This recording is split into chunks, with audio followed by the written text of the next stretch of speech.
Look, pain is very important in anything, in any area of your life. Everything needs pain. Anything. Just for example, if you just think about building muscles and go to the gym, it needs pain, which is physical pain. So after this physical pain and this muscle soreness that you get when you go to the gym, okay, you might feel that it is painful, it is hard, but then what other results, let's say, what are the results of going to the gym and feeling that pain? Stronger muscles and bigger muscles, getting respect from men, getting attraction from women, enjoying your life, helping your friends or your family, protecting the people that you care about and that you love as well. So it might be beneficial to go to the gym, but it is not easy. Yeah, I'm not gonna say it might be painful. Of course, it's gonna be painful. Yeah, of course, there's gonna be times when you just reach your highest strength in your just in the last rep, let's say, when you're doing the last rep, the 10th rep in squat, and you can just, oh, like you're holding the weight and you're struggling and your friend is helping you to just go and move up. You are feeling pain, and when you finish that, your self-esteem improves, your self-esteem goes high, and you feel proud of yourself, you feel happy. Don't just lie to yourself. Of course you feel happy when you just finish the top or the most painful rep and squat. I do so, and I feel proud of myself.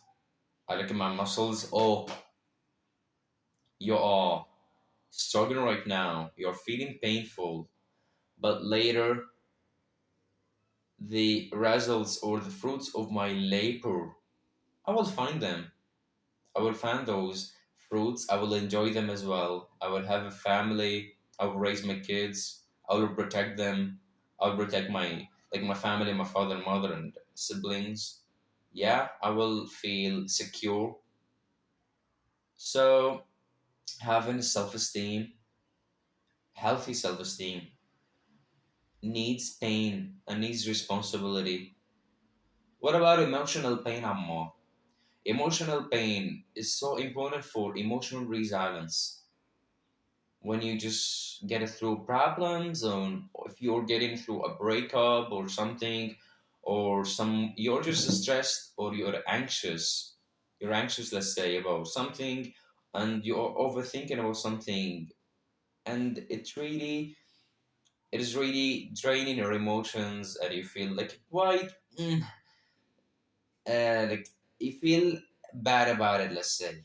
You feel about that pain, which is emotional pain. And what is the result of that? You might or you will remember that emotional pain in the future, and you will be grateful for it. You will say, oh, that pain, that emotional pain, or that situation that happened to me and caused me emotional pain, I'm benefiting from it right now. I'm grateful for it as well.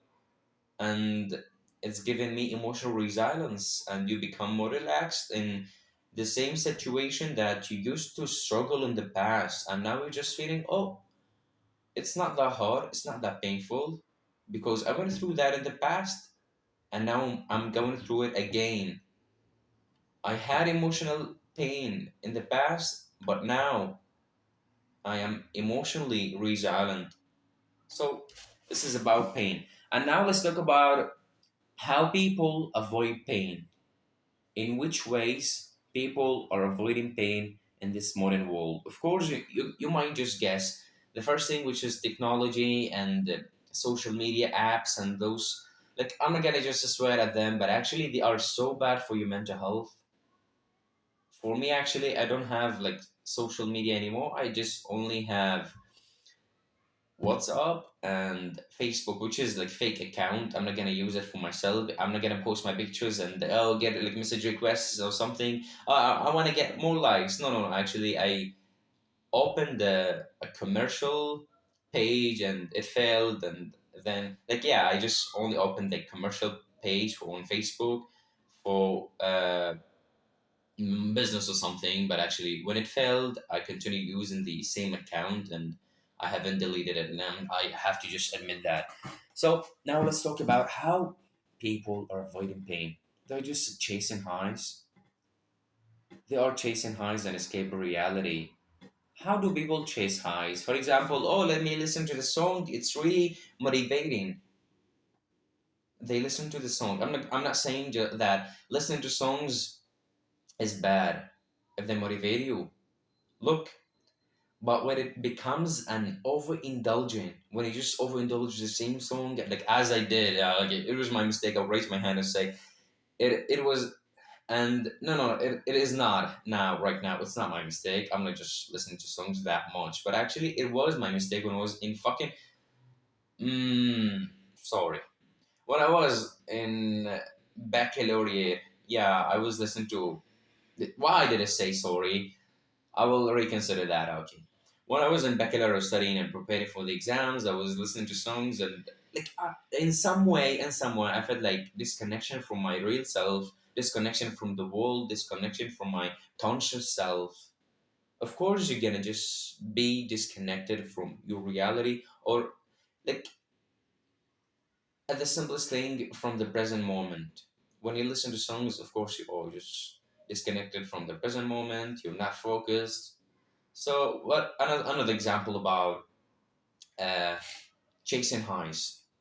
If you chase highs, you care a lot about what people think about you, or if they gonna validate you or not.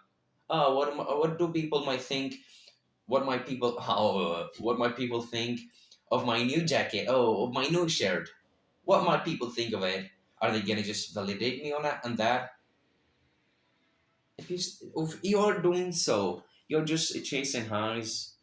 Your self-esteem will be demolished when you just chase highs, or when you just depend on other people to get the validation from them and then to build your self-esteem. It is it is bad for your mental health. It is bad for your self-esteem. Care about that. Another way to avoid pain is indulging in substances and activities. An example for substances and indulge in them, is that drugs. For example, if you take drugs, you know what I'm talking about. If you're taking drugs, you just escape a reality to get the like feeling of like which is temporarily. No, which is temporary feeling of high. Ah, yeah, like I feel motivated now when I'm taking the drug or something. I don't know. I haven't tried that actually, but if you're doing so, you should quit. You gotta think about quitting. Another thing about activities. I mentioned overindulgent activities and substances. Let's talk about this substances. An example for activities is like video games. For example, if you're just overindulging Clash of Clans or PUBG or Free Fire or I don't know RuneScape or something, if you play it, you're just indulging in those video games that you don't care about them, but actually it has become an addiction to you or for you. You're addicted to this video game that you started playing 10 years ago or I don't know. But let me tell you something.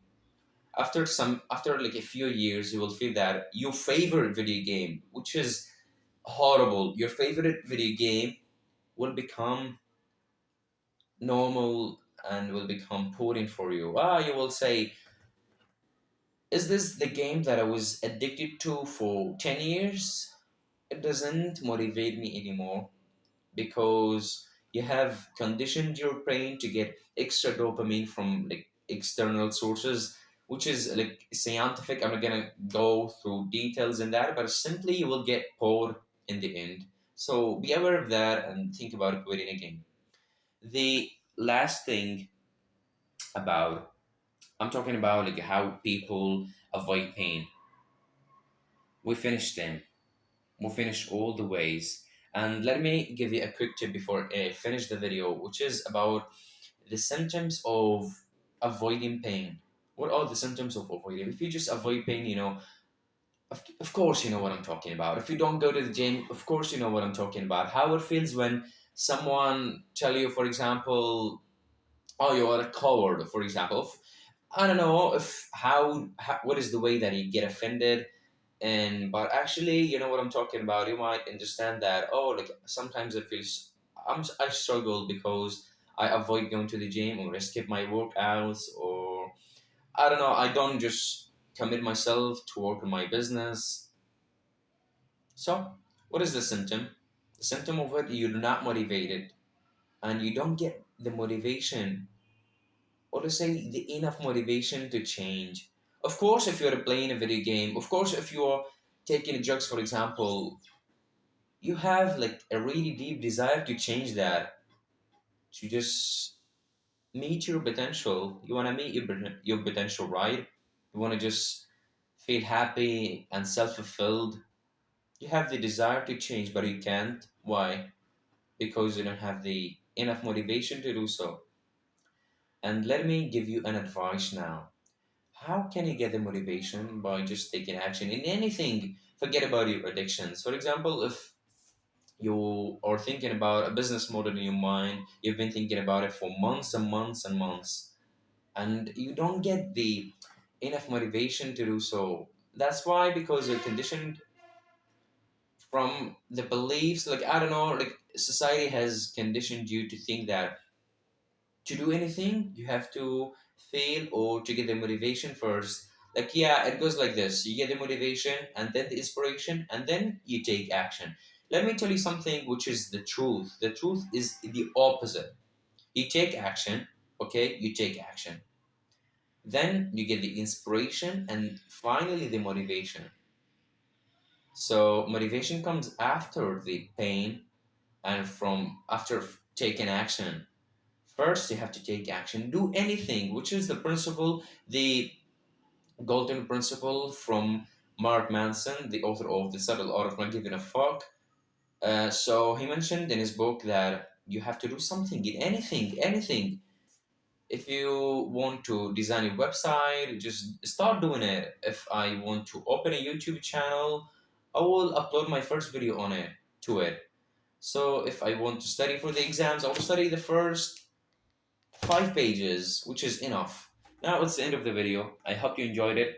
Don't forget to share and like this video. Subscribe to my channel. Welcome. I hope the best for you.